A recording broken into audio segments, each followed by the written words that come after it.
dominated in what year? 1066. Yeah, Norman's invasion in 1066.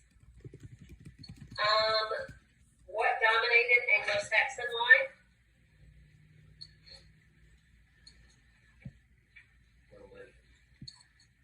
No. Close alliances between leaders and their followers. You want to take a Bible? You know that. Close alliances between leaders and their followers is what dominated Anglo-Saxon life. Why did Anglo-Saxon poets hold an honored position in society? Because they did what? Well, kind of. It's because they preserved the heroic deeds in the collective memory. So they could preserve the heroic deeds in collective memory. Grendel. What is the term shadow of death? Shadow of death. What type of literary device is that? Starts with a K.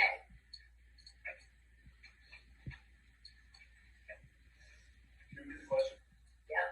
From Grendel. When they talk about shadow of death, what literary device is that? A penny. Very good. A penny. Shadow of death is an example of a penny. Shadow of death, of course, is referring to Grendel. So when you have two or more words, like we said, ring giver was a penny for king. True.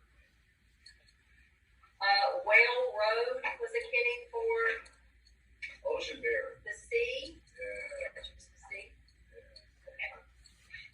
At the beginning of Beowulf, Hrothgar's mead hall, Barat, is a symbol of, or symbolizes a place of what?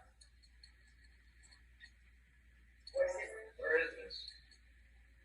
It's in our Anglo-Saxon unit. We're doing Anglo-Saxon. I'm not going over the study guide per se.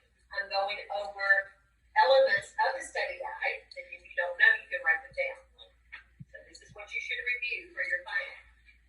At the beginning of Beowulf, no, we did that. So the, yeah. We didn't answer that. The beginning of Beowulf, Barat, Hrothgar's mead hall, is a symbol. It symbolizes a place of peace until, of course, Grendel comes in and invades it, right?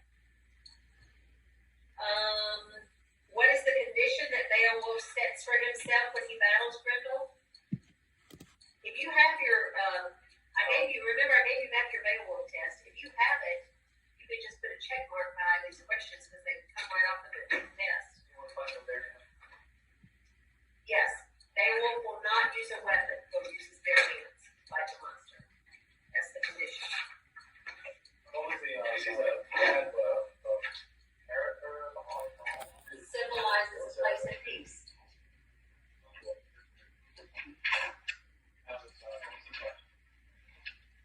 At the beginning, the mead hall symbolizes a place of peace.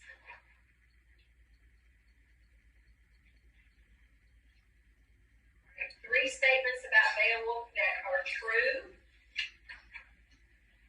Statements about Beowulf that are true. It's based on a clear system of good versus evil. Good versus evil, you can just write. Combines both Christian and pagan beliefs. And it's considered the first piece of English literature. So those are all statements about Beowulf that are true. Considered the first piece of literature, English literature, combines both pagan and Christian beliefs, and is based on good versus evil. All right, then from your Anglo-Saxon test, if nobody has their test that I gave you back? What? Oh, it says get it in regular. And from the poem The Seafarer, the speaker's feelings of the sea and seafarer are respectful and fascinated.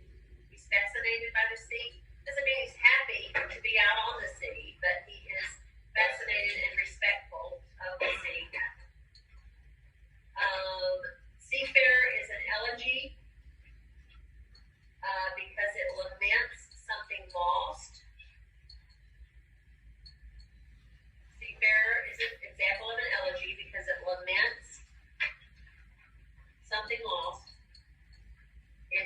filled with a sense of sadness.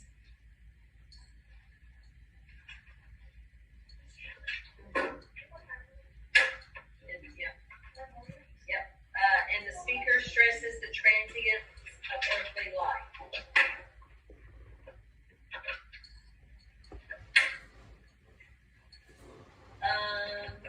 Let's see. The term maker of mankind, which refers to God, is an example of what literary device?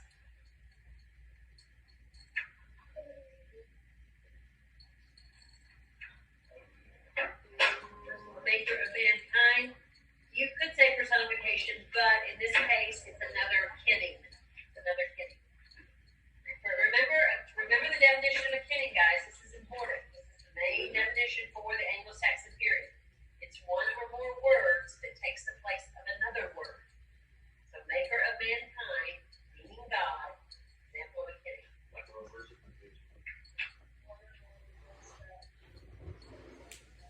That replaces this, or that symbolizes or stands for another word. You should have the definition in your notes. What was Beowulf's sword called? What was the name of his sword?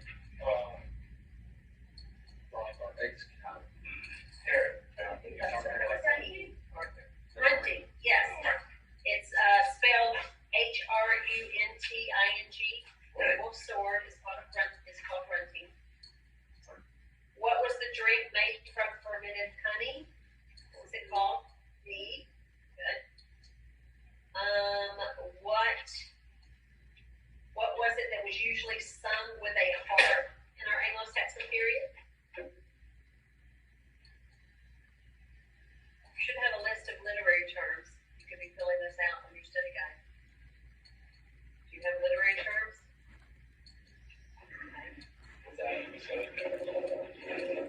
Usually sung with a harp is oral poetry.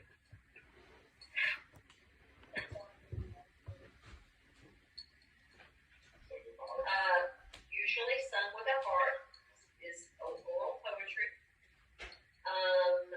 What was one result of the Anglo-Saxon invasion? What came about because of it? The end of the Anglo-Saxon period. Old English.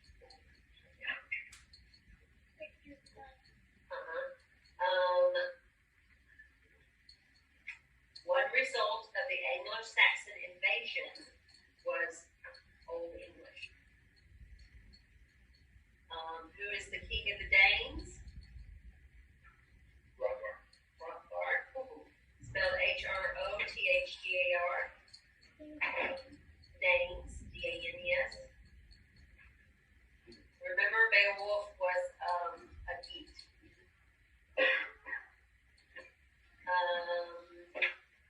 What is a long narrative poem about a central hero? An epic. And what is it that mourns the passing of earlier better times?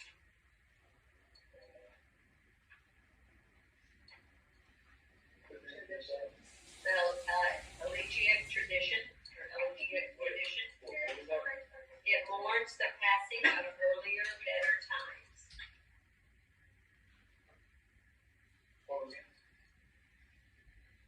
Elegiac tradition.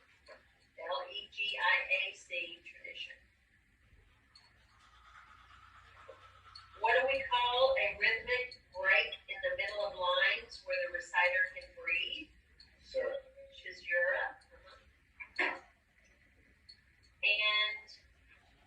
the phrase sin stained is an example of what literary device? Alliteration. Good.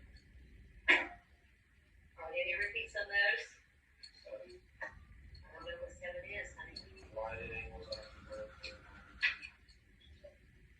Preserved heroic deeds.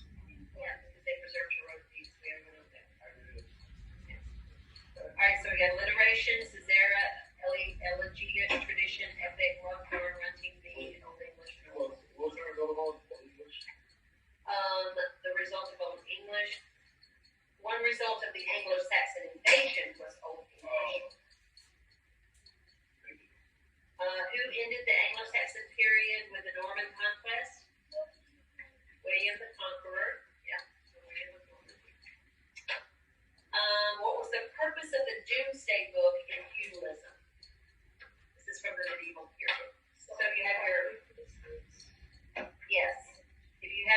medieval test, I'm giving that back, you should have that. Yes, the purpose of the Doomsday Book in feudalism was to help people solve property disputes.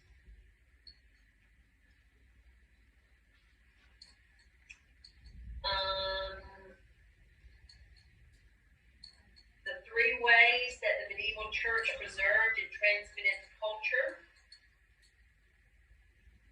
Three ways they preserved and transmitted culture. They were centers of learning, monasteries. The church acted as a librarian and as a publisher. So those are the three ways that the medieval church preserved and transmitted culture. They were centers of learning, they published, and they kept record of published works, like a library. How did medieval life change as the people moved from manor to town?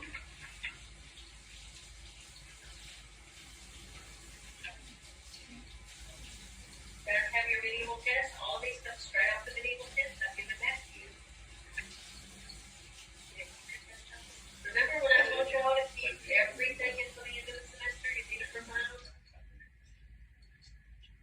The medieval life changed as people moved from manor to town. A new class of merchants emerged.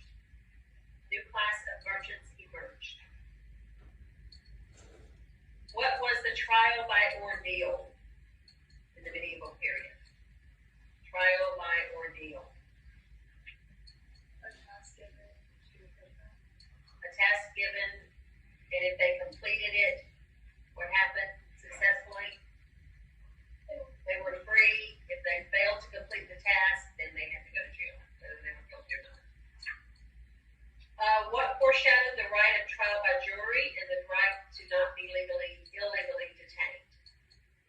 Now, this is history.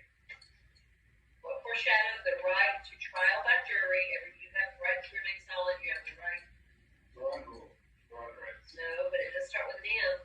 The Magna Carta. Yes. Magna Carta foreshadowed the right to trial by jury and right to not be illegally detained. I thought I was right. Well, those are the rights they give you, but this is the Magna Carta that gives you those rights. Chivalric ideals that were displayed in Romantic medieval literature. Honor, courage, and service to women. In your medieval period notes, do you have your medieval test that I gave you back? Every question comes straight off that. That's why I said to get it out, put a check mark on it. If I were in, you should do anything for yourself. I'm just supposed to sit here and give you everything you need. And then give you extra credit for what I give you. What's the definition of a morality play? A morality play is what? Wait. Television festival.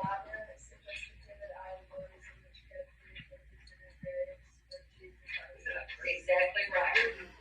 Allegories in which characters represent virtues and vices. That's a morality. How about a miracle play? What's the definition of that? It's on your PowerPoint. It's on your study guide. You're supposed to fill it out. A miracle play is a dramatization of biblical stories performed on wagons and in marketplaces. Television festival. Honey, I can't do everything for you. You're going to have to just look and see. Okay? Or is on your study guide, isn't there a line for you to write the definition of a morality play? I'm giving it to you right now. The miracle play. Miracle play, dramatization of biblical stories performed on wagons and in marketplaces. All right. What is Geoffrey Chaucer considered the father of? This was a short answer on your test. Medieval poetry. English poetry. The father of English poetry. Yes. Geoffrey Chaucer considered the father of English poetry. What was Chaucer's first book of poetry? Cameron Tale. No. No. No.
test. Where was Chaucer the first to be buried? This was your short answer section of your test. Chaucer was the first to be buried in the Poets' Corner of Sorry. Westminster Abbey. Not that close. It is. The Poets' Corner of Westminster Abbey. What were the two purposes of Chaucer's Canterbury Tales? Yes, to present a cross-section of social classes and to present, second thing is to present an anthology of story types. Aren't you filling this in your notes packet? You obviously didn't keep your test. Fill it in with your notes. The two purposes of the Canterbury Tales was to present an anthology of story types and to present a cross-section of social classes. So, anthology of story types, cross-section of social classes.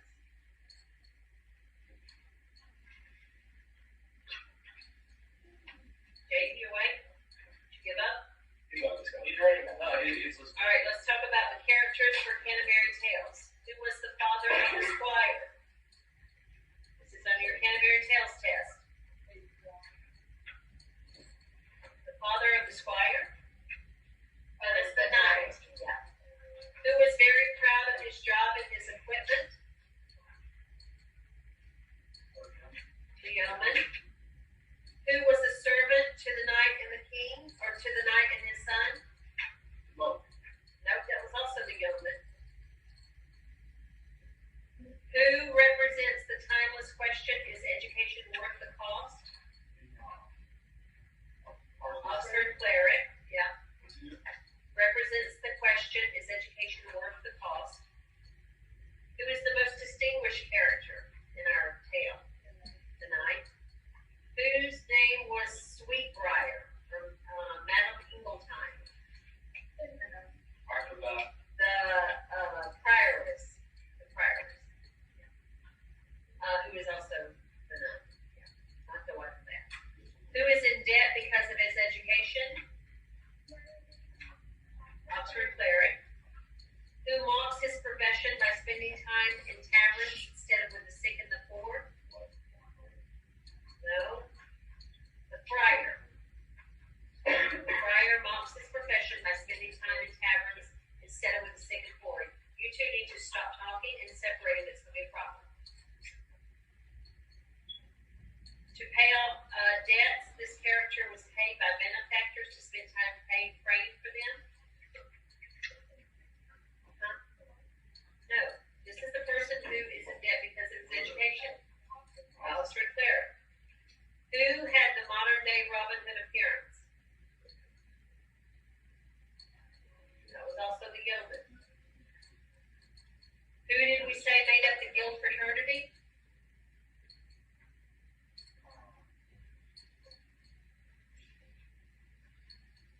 Yeah,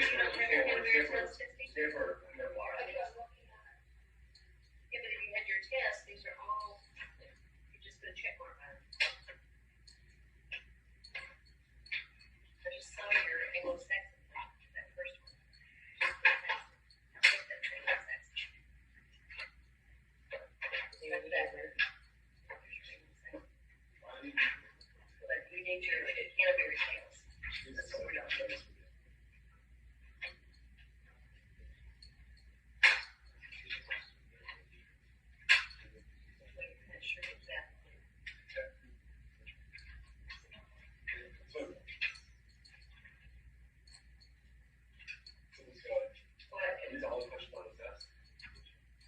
All of the questions come straight off of your test. All of the questions on the final, I didn't put anything new. I just copied and pasted everything you've already seen before. Which group made up the guild fraternity? What do we call them? The guild fraternity, we call them the tradesmen. This character had a gap between your two front teeth. Wipe of that. This character had the ulcer on his knee. Was the cook. This group's wives were social ladder climbers. The tradesmen. This character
culture?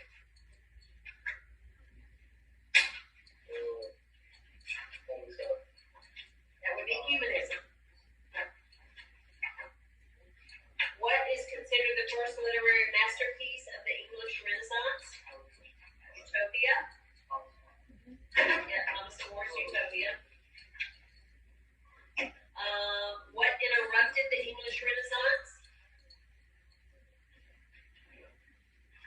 Like, what interrupted the English Renaissance? You said this test Thursday. What event? What specific event? When Henry VIII wanted what? A divorce from Catherine of Aragon, and she failed to produce a male heir. Under whose monarchy did the English Renaissance flourish? Elizabeth I. And what was the most influential prose during the Jacobean era? King James Bible. Most influential prose during the Jacobean era. These were those short answer questions that a lot of y'all missed. Yep. It's on the stand. All right. What is the definition? Well, let's see. All right. Let's look at poetic devices in the Renaissance period. A direct comparison without using like or as. Yep. How about a comparison using like or as? Simply. How about giving human qualities to inanimate personified? Exaggerated statement not to be taken literally. Hyperbole. A fanciful comparison of two different things. Conceit. A seize the day theme in poetry. Perfect. Well, yeah, but we call that a metaphysical conceit. Seize the day theme in poetry is a metaphysical conceit. Yes.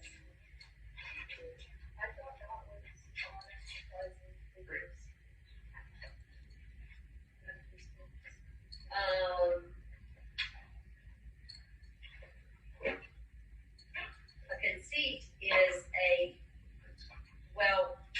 it is a type of metaphysical, it's a type of conceit. A conceit is an odd and surprising thing in itself.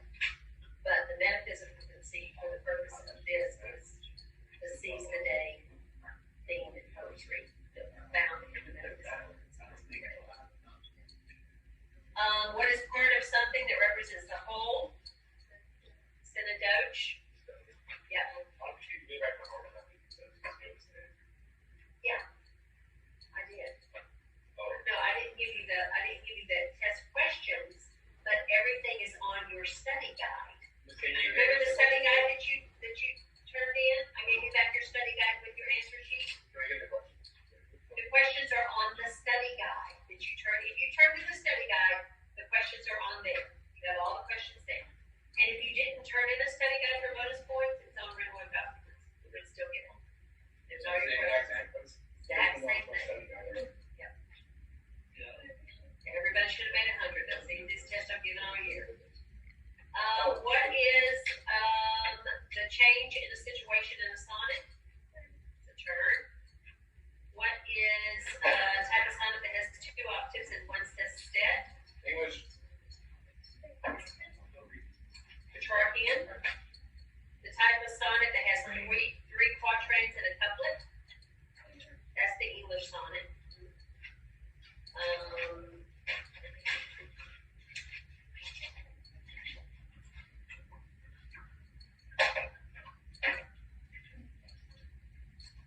What is a poem that glorifies the life of a shepherd called?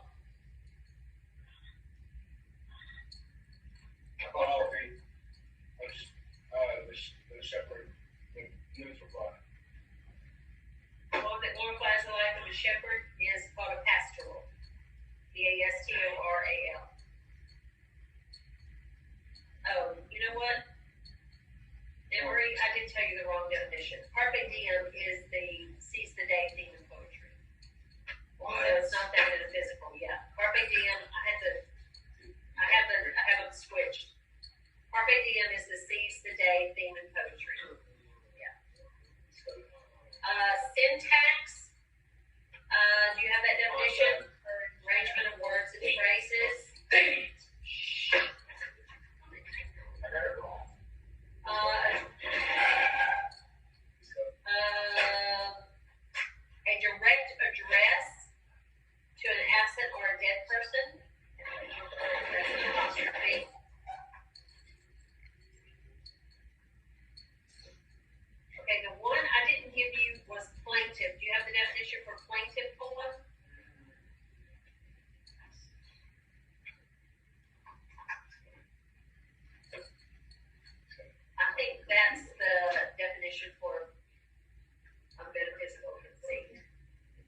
definition do you have for metaphysical conceit?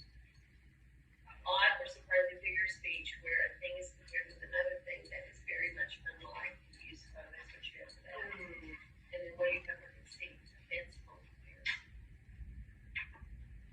Fanciful. Do you have a blank with it?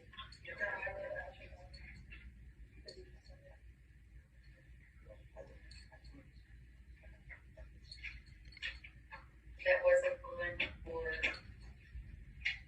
that's your study, yeah, but do you have your PowerPoint notes? Oh, yeah. Your PowerPoint notes for Renaissance, that's what I need to see. Yeah. What?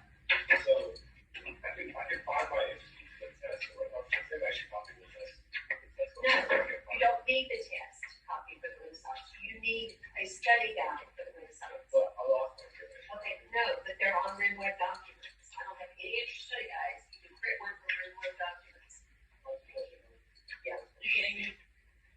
You're 10. Is that from the phone? No, I added that in the grade book. I didn't add that on this test.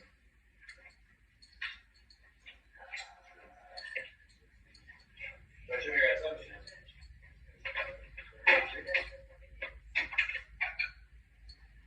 So I don't have plaintiff on these steps, do I? 1, 2, 3, 4, 5, 6.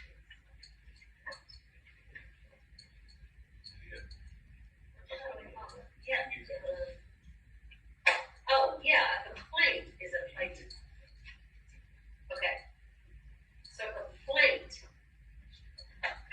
Yeah.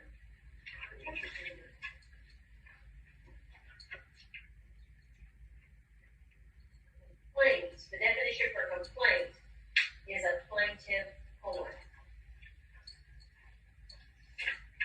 Okay. Seize the day theme in poetry, that's carpe diem. I got that.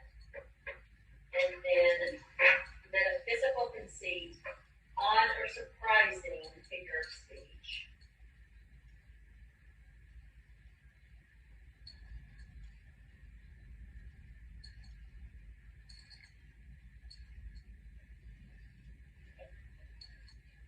Okay, that's a good idea. All right.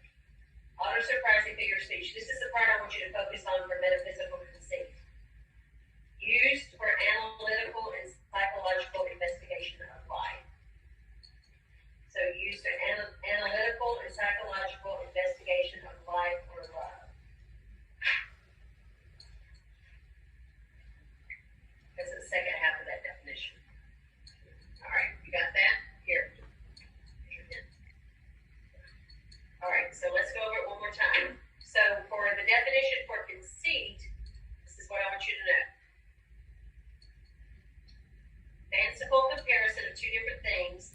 For metaphysical conceit, analytical, psychological investigation of life or love. And then complaint is the definition. The definition for complaint is a plaintiff poem. All right. Now we have a whole bunch of poets, Renaissance poets. Excuse me. I think I put this on your study guide. Description of poets. You see that on your exam study guide? Okay. All right, so who was known as the Prince of Poets during this time? Anybody have that one? This is all in your PowerPoint notes, but I'll just go through them quickly. That was Edmund Spenser, known as the Prince of Poets. Who wrote 37 plays and many sonnets? Shakespeare. Shakespeare, right? His life and poetry contained contrast, born Catholic, but became Anglican priest, also known as a ladies' man, but then became a devoted father, husband and father to 12. No, Sir Thomas Wyatt. Whose crowning achievement is Paradise Lost? Milton. Milton. Yeah. Milton is Paradise Lost.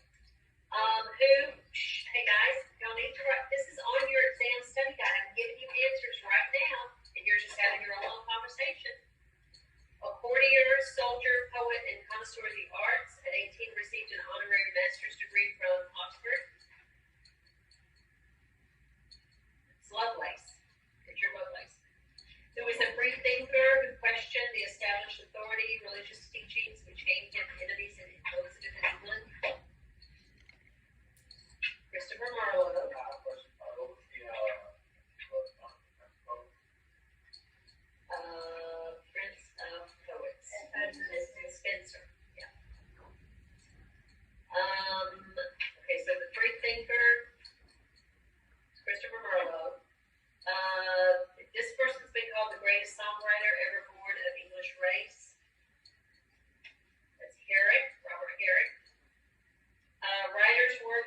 original Greek and Hebrew text in order to ensure accuracy of this version of the Bible.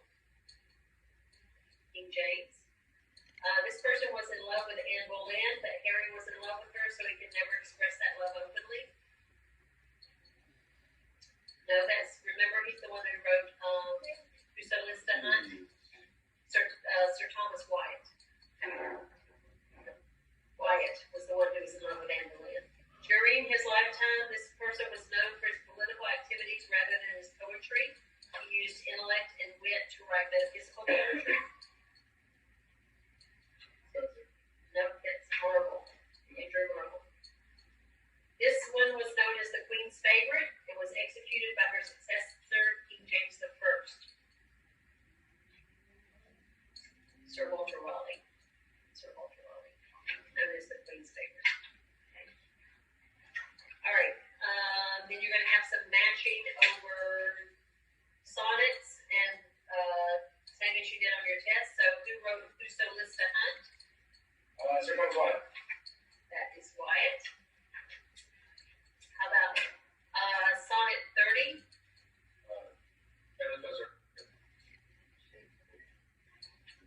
Oh no, you don't have to know. You don't have to know. Who is it? No, summaries. That's what we need to be doing. Summaries. Sorry. What? Sonnet 30 is Spenser. All right. So which of these poems belittles death and the power death imagines it possesses? That's sonnet 10. Holy sonnet, death be not proud. The speaker notes that true, pure love does not change or die when the lovers alter in age. Some of y'all memorize this for sonnet 116. Just love is not love, which alters. This speaker compares his love to a deer. Whoso lives to hunt. The speaker notes his fiery passion for a woman and her icy difference towards him. What sonnet did that come from? That's sonnet 30. That's Spenser's. This scriptural passage lists a range of human situations and events, advising that there is appropriate time for each of them. One of our King James Version.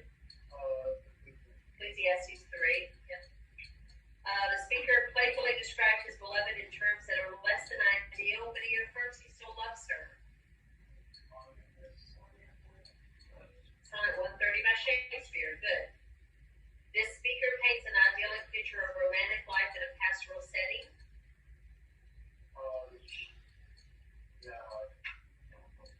Passionate shepherd to his love.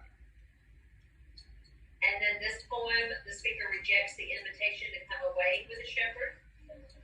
Next reply. Although the speaker writes his lover's name in the sand and it erases every time the tide comes in,